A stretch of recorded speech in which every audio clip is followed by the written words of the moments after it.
Russia is burning. These are not images from Kiev or Odessa. This is St. Petersburg's backyard, 1,000 kilometers from the Ukrainian front lines. Once called the Venice of the North, St. Petersburg stood as the proud symbol of Russian power and culture, untouched by war. But that illusion is over. For the first time in modern history, the flames of war have reached Putin's own doorstep. On the night of October 3rd, Ukraine launched one of its most daring and coordinated operations yet, a long-range drone strike that crippled Russia's Kryvyi oil refinery near St. Petersburg. It wasn't just any refinery. Kryvyi is Russia's second largest, a vital hub that fuels both Moscow's economy and its army. It processes over 20 million tons of crude oil every year, feeding the northwestern military districts and exporting refined products worth billions through Baltic ports. Destroying it meant cutting off a financial artery of the Kremlin's war machine. Ukrainian drones, domestically produced, low-altitude, stealthy, and cheap, slipped past Russia's billion-dollar S-400 air defense systems and struck deep, 1,000 kilometers inside Russian territory. The result was a wall of fire lighting up the skies over St. Petersburg, and a government in full-blown panic. St. Petersburg is not just another Russian city. It's Putin's birthplace, his fortress of pride, the city where his political journey began. For centuries, it's been Russia's window to Europe, built by Peter the Great to symbolize a western-facing empire. But now, that window to the west is shattered. The drone strikes hit not only Kryvyi, but also nearby port facilities at the Baltic, spreading chaos across the region. Satellite images confirmed massive fires, while Russian officials desperately try to downplay the disaster as a minor incident. But leaked videos told the truth. The refinery was engulfed in flames, and the sky glowed orange across Putin's hometown. For ordinary Russians, the war was no longer something seen on TV. It was at their doorstep. This was not a random attack.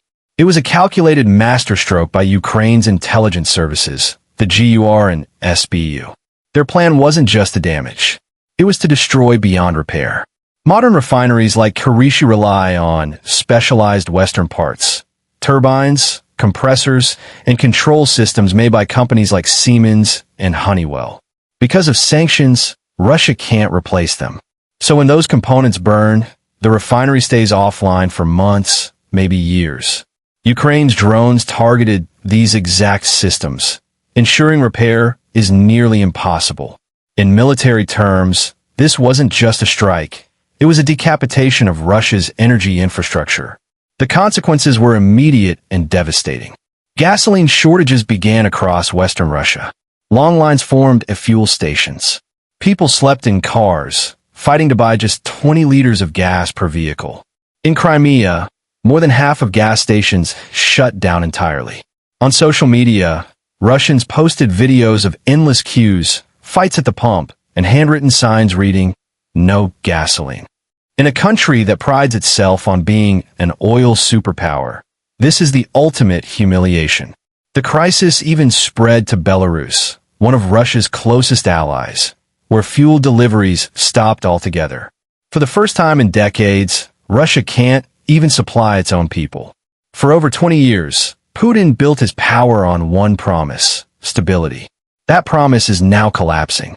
The burning refinery, the empty gas stations, and the visible panic on the streets of St. Petersburg are destroying the illusion of safety that the Kremlin has carefully maintained. The propaganda that said the war is far away has been obliterated by the sound of explosions and the smell of smoke in Putin's hometown. If even St. Petersburg isn't safe, nowhere in Russia is safe. The crisis is more than economic, it's strategic. The Russian army runs on fuel. Tanks, trucks, and aircraft all depend on diesel and jet fuel supplied by refineries like Kryvyi. With production crippled, the military is forced to compete with civilians for fuel. Commanders must ration supplies, reduce movements, and cut air sorties. Without fuel, an army can't fight. And when soldiers hear that their families back home are waiting in gas lines, fighting over a few liters of fuel, morale collapses. Ukraine knows this. This is psychological warfare precision engineered to break Russia's spirit from the inside. For centuries, Russia's military doctrine relied on strategic depth, the idea that distance itself was defense. No enemy could ever strike Moscow or St. Petersburg without first crossing thousands of kilometers. But in 2025, that doctrine is dead. Ukraine's long-range drones just proved that even 1,000 kilometers of distance means nothing. If St. Petersburg, the home of the Baltic Fleet and the pride of the nation, can burn, then every corner of Russia is within reach. The myth of Russian invulnerability has been shattered forever. Ukraine's new drone warfare creates a twofold collapse: economic destruction and social panic. Each refinery hit cuts off millions in export revenue. The Kremlin's war chest begins to dry up. At the same time, fuel shortages, chaos, and rising anger among civilians destroy morale from within. The regime's promise of normal life evaporates.